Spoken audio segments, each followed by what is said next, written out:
बहुत लोगों से मैंने बात किया जो कि टर्की से हैं। टर्की से वो ग्रीस में इलीगली एंटर किए, उसके बाद स्लोवेनिया से होते हुए इटली, ऑस्ट्रिया, जर्मनी होते हुए वो नॉर्वे आकर के सेटल किए थे।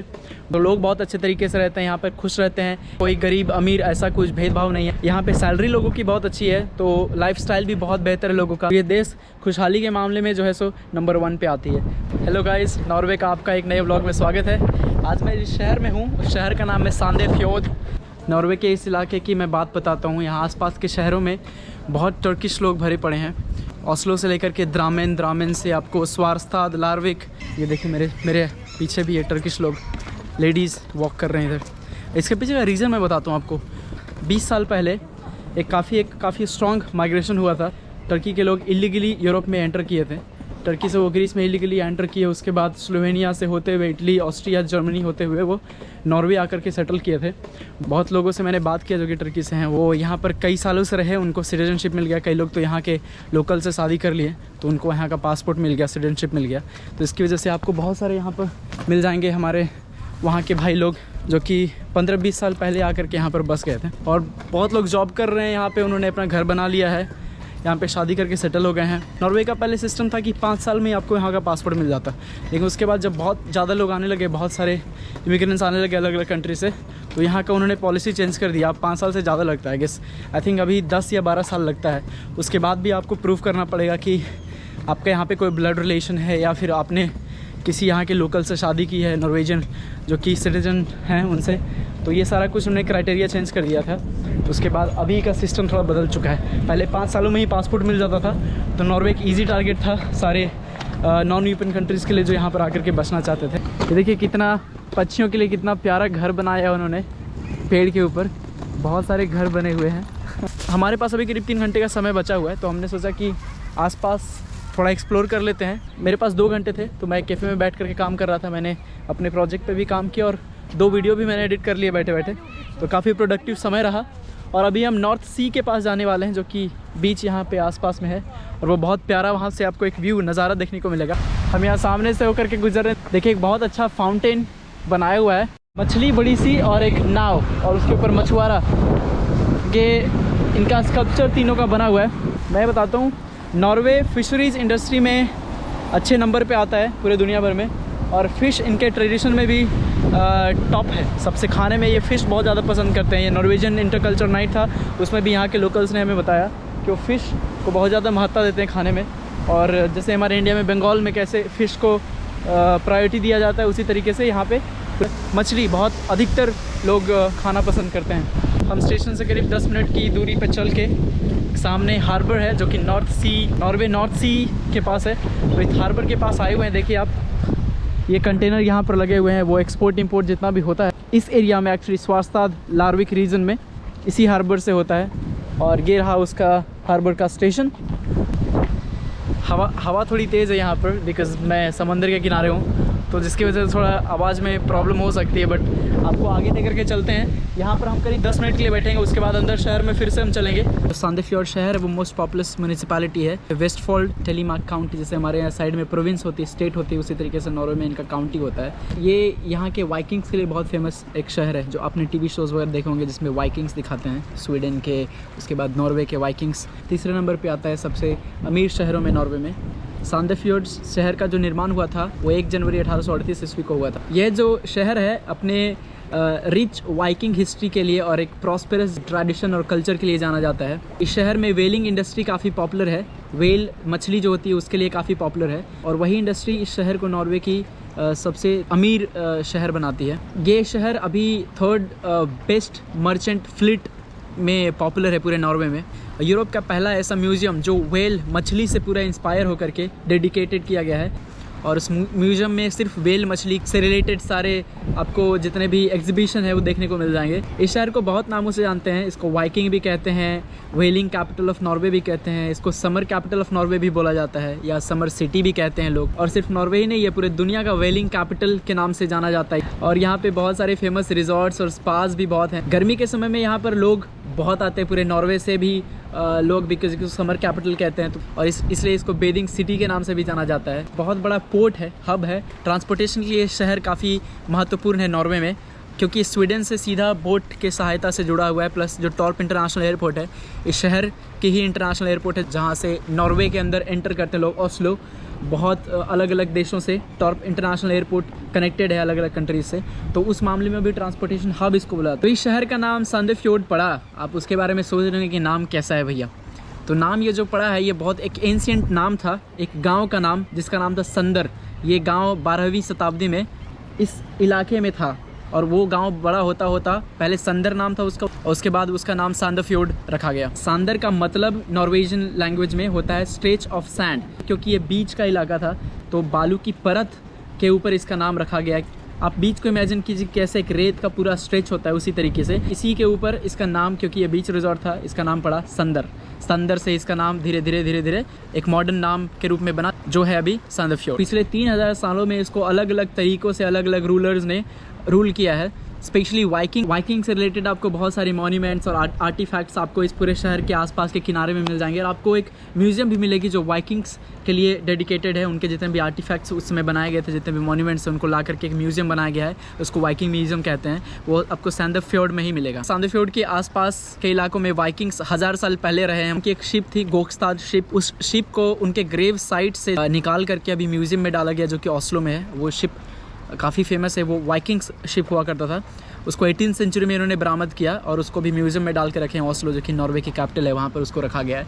हिस्ट्री या फिर इकोनॉमी किसी भी एंगल से देख लें, ये शहर एक काफ़ी इंपॉर्टेंट जो है सो रोल निभाता आया है नॉर्वे की पॉपुलैरिटी में। संदरफ्योर्ड है कई बार बर्बाद हुआ, फिर से इसको रीबिल्ड किया गया। सबसे बड़ी बर्बादी का कारण इसकी जो 18th सेंचुरी में जो यहाँ पर आग लगी, उसने पूरे शहर को जला दिया, तबाह कर दिया। उसके बाद उन्होंने फिर से रीबिल्ड किया और 19th सेंचुरी में फिर से इस शहर में आग लगी और फिर से पूरा शहर ऑलमोस्ट बर्बाद हो गया। उसमें घर बहुत कम हुआ करते थे, क्योंकि पॉपुलेशन ऐसे भी संदरफ्योर्ड का बहुत कम है। पूरे म्यूनिसिपैलिटी का पॉपुलेशन आप देखें, सिर्फ शहर का नहीं, आसपास के एरिया में भी, तो सिर्फ 65,000 लोग रहते हैं। तो 65,000 लोग रहते हैं तो घर तो बहुत कम है, ऊपर से सबके सब जो है सो जल गए थे। फिर से उसको रीबिल्ड किया गया, फिर से 100 साल बाद फिर से आग लगी, फिर से रीबिल्ड किया गया। तो ये शहर बहुत त्रासदी से होकर के गुजरा है। अलग अलग रूलर्स आए, वाइकिंग्स आए, फिर भी इकोनॉमी के मामले में शहर नॉर्वे का सबसे महत्वपूर्ण और सबसे अमीर शहरों में जाना जाता है। ये हार्बर कितना शांतिपूर्ण है, यहाँ पे किसी तरीके की कोई आवाज़ नहीं है। नॉर्मली हार्बर्स पे आपको ऐसे बहुत ज़्यादा हल्ला गुल्ला देखने को मिलेगा, लेकिन ये काफ़ी शांत है। एक बार सर्वे हुई थी जिसमें स्केल 1 to 100 में सारे कंट्री को डिवाइड किया गया था कि कौन कंट्री कितनी खुशहाल है, एंड नॉर्वे को 100 out of 100 पॉइंट मिला था। तो लोग बहुत अच्छे तरीके से रहते हैं यहाँ पर, खुश रहते हैं, इनइक्वालिटी नहीं है किसी तरीके का, सबको इक्वल ट्रीटमेंट मिलता है यहाँ पर, कोई गरीब अमीर ऐसा कुछ भेदभाव नहीं है। यहाँ पे सैलरी लोगों की बहुत अच्छी है, तो लाइफस्टाइल भी बहुत बेहतर है लोगों का, सब लोग अच्छे तरीके से पैसे कमाते हैं। तो ये देश खुशहाली के मामले में जो है सो नंबर 1 पे आती है। देखिए यहाँ पर कितनी फैंसी बोट लगी हुई है, और यहाँ पे आप टूर भी कर सकते हैं, बिकॉज़ मैंने देखा कि वैसे प्राइवेट बोट्स भी यहाँ पर लगे हुए हैं। और पूरे हार्बर में आपको किनारे किनारे बहुत सारे बोट मिल जाएंगे, आप इसको रेंट भी करके लेकर जा सकते हैं। ये शहर हवाई मार्ग, नॉर्मल रोड और ये पानी के रास्ते हर तरीके से आसपास के शहरों से जुड़ा हुआ है, तो आपको यहाँ से भी ट्रांसपोर्टेशन आप बोट वगैरह से भी जाते हैं। मेरे फ्रेंड ने भी बताया कि यहाँ पे जेली फिश है, देखिए जेली फिश, वो देखिए। It's a bit deep, no? Yeah. I think so. Oh my goodness! No, it's not deep. See, they are on the floor.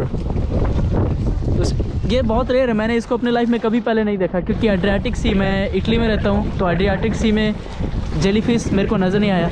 I think यहाँ का क्लाइमेट अलग है, जिसकी वजह से ये सारे आपको ऐसी मछलियाँ मिल जाती हैं। इसको हाथों से मैं उठा तो लूँगा, बट ये थोड़ा गहरा है, अगर फिसला तो फिर दिक्कत है। पानी बहुत ठंडा भी है, हवा भी बहुत ठंडी चल रही है यहाँ पे, क्योंकि वेदर तो आपको पता है नॉर्वे का कैसा है, क्लाइमेट कैसा है, तो ये रिस्क नहीं लेना चाहता मैं।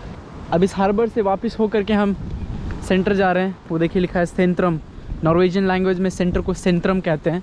सिटी सेंटर जाएंगे, वहाँ से हम ट्रेन पकड़ के ओस्लो टॉर्प जो एयरपोर्ट है वहाँ के लिए निकलेंगे।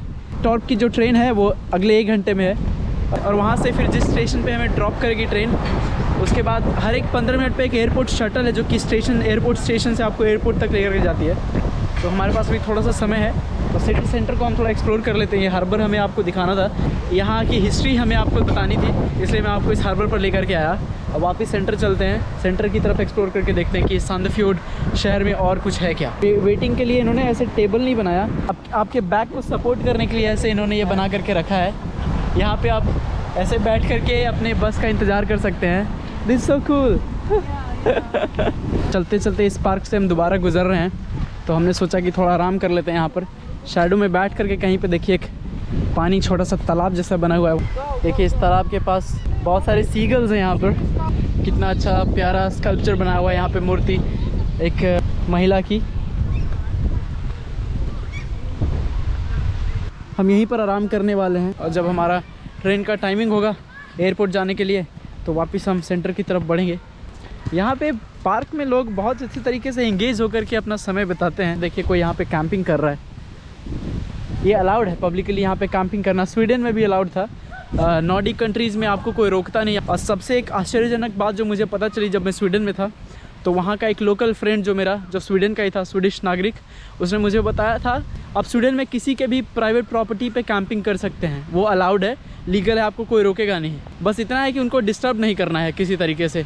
तो आप किसी के बाउंड्री के अंदर भी घुस करके अगर उनके घर के आसपास भी अगर आप कैंपिंग करना है तो आप कर सकते हैं, लीगल है, कोई आपके ऊपर कोई पुलिस केस वगैरह नहीं करेगा जब तक कि आप उनको डिस्टर्ब ना करें। तो एक काफ़ी आश्चर्यजनक बात थी मेरे लिए, क्योंकि अगर ये किसी दूसरे कंट्री में होगा तो लोग तुरंत पुलिस को कॉल कर देंगे, अगर अमेरिका में होगा तो वो तो सीधा गोलियां चला देंगे भैया।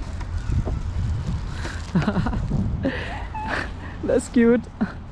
I'm so small.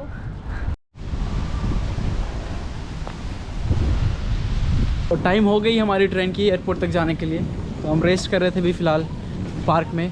अब हम वापस जा रहे हैं स्टेशन की तरफ। यहाँ से करीब 15 मिनट का वॉक है। ये सेंटर से होकर के गुजर रहे हैं हम। ये सामने देख रहे हैं, इटली में इसको पियाज़्ज़ा कहते हैं, स्क्वायर, पीपल स्क्वायर। पुराने समय में यहीं पर लोग आकर के अपनी कम्युनिटी की मीटिंग या फिर फैमिली के साथ समय बिताया करते थे। ऐसे यूरोप के सारे सिटीज़ में आपको ऐसे बड़े बड़े स्क्वायर मिल जाएंगे शहर के अंदर। ये हमारे साथ 2 फ्रेंड है क्रोएशिया के, इनकी और हमारी फ़्लाइट एक ही साथ है, और ये भी पोलैंड ही जा रहे हैं हमारे साथ, और ये भी क्राको में 1 दिन रुकेंगे। और भी यूक्रेन के बहुत सारे जो फ्रेंड्स हैं हमारे सेम फ़्लाइट में हैं, तो वो लोग पता नहीं हमारे साथ रुकेंगे या नहीं, लेकिन हम लोग तीनों साथ में। कल हमारा प्लान है कि सुबह ब्रेकफास्ट लंच साथ में करना और सिटी को साथ में एक्सप्लोर करना है। कल का भी व्लॉग बहुत इंटरेस्टिंग होने वाला है पोलैंड का, आप बने रहिएगा हमारे व्लॉग के साथ। ऑलमोस्ट पोलैंड में 1 साल बाद जा रहा हूँ। लास्ट ईयर था मैं जुलाई के समय पोलैंड में, नासुतो जो कि वर्साव से करीब 2.5 घंटे की दूरी पे है, वहाँ से व्लॉग मैं ऑलरेडी पब्लिश कर रहा हूँ। अभी 3 व्लॉग मैंने डाले हैं लास्ट ईयर की, क्योंकि इतने सारे वीडियोज़ पड़े हैं कि समय नहीं था मेरे पास एडिट करने का। लेकिन हाँ, आप पुराने व्लॉग को देखिएगा और तब तक नए वाले व्लॉग्स भी आ रहे हैं आपको। 1 साल ऑलमोस्ट बाद बहुत सारे चेंजेस आपको दिखेंगे मेरे व्लॉग में। पिछले पुराने व्लॉगिंग स्टाइल से बहुत डिफरेंट होगा ये वाला। हम स्टेशन पहुंच चुके हैं, ये रहा हमारे अपोजिट में स्टेशन। लेकिन मुझे पीने के लिए कुछ चाहिए था, प्यास लगी है। मैं यहाँ पास में एक कबाब स्टोर है जो कि ट्रेन स्टेशन के जस्ट ऑपोजिट में है, यहाँ से पीने के लिए कुछ कोक वगैरह या पानी की बोतल ले लेता हूँ। ये छोटी सी कोका कोला का जो बोतल है, इसका दाम है 500 रुपये यहाँ पर नॉर्वे में। 5 रुपये का ये कोका कोला का बोतल, भाई गरीबों के यहाँ नहीं चलने वाले, इतना तो है, महंगाई से मर जाएंगे लोग। ओ अभी देर मेरे फ्रेंड्स को कुछ ख़रीदना था खाने पीने के लिए, स्नैक्स वगैरह, वो यहाँ से ले रहे हैं बिकॉज़ एयरपोर्ट पे फिर हमें समय नहीं मिलेगा और रात के 12 बजे लैंड करने वाले हैं पोलैंड हम।